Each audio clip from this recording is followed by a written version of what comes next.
Let's go ahead and take a look at fractions here, or those most common fractions. So let's go ahead and make that table again. Well, one thing that can be done with fractions and decimals is you can change between the two or switch between the two. But it takes some math and practice at first, but once you get the hang of it, it's pretty simple. So I just want to create some columns here. And then I'm going to probably just make a few more.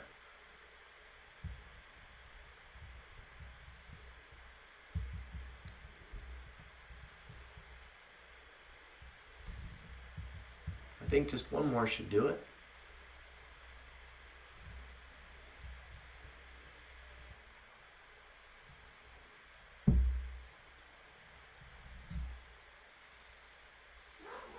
Okay, so I'm just going to list an F for fraction. It stands for fraction. I'll put it in each of these following columns here.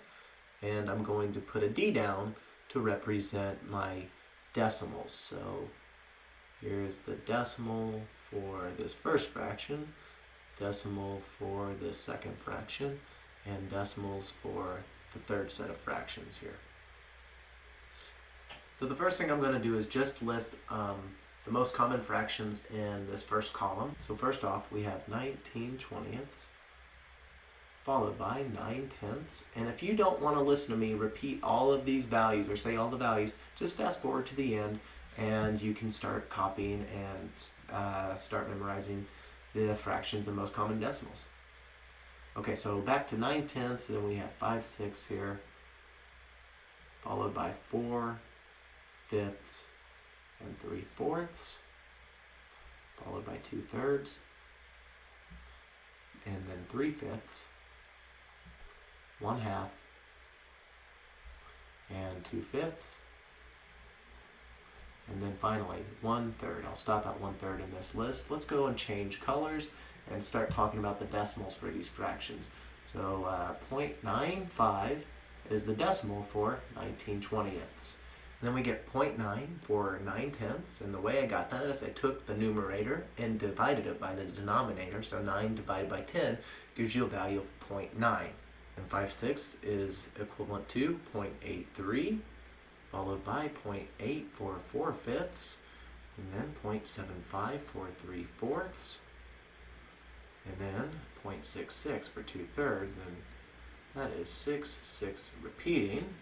3/5 is equivalent to 0.6, followed by 0.5 for 1/2, and 0.4 for 2/5. Finally, 0.33 for 1/3, or 0.3 repeating with that overbar above the 3. Let's move on to our second column of fractions and decimals. So now we're going to look at 1/4 followed by 1/5, and then 1/6. Make some space there.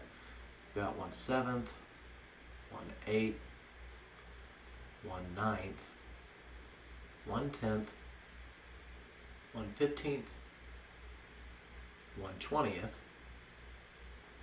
finally 1/25 here. Okay, and let's go list their equivalent decimals. So you get 0.25 for 1/4, followed by 0.2 for 1/5, 1/6, so I'm just going to put down 0.166, and 1/7 we'll put down 1.14, followed by 0.125 for 1/8, 1/9 we'll get 0.11, and then 0.1 for 1/10, 0.066, I'm going to put that down for 1/15, that should be a 0 here, there we go. And then you get 0.05 for 1/20, followed by 0.04 for 1/25. Fix that decimal, and let's move on to our last column. And I'll just put 3 more down here. So we've got 1/33, 1/50, and 1/100.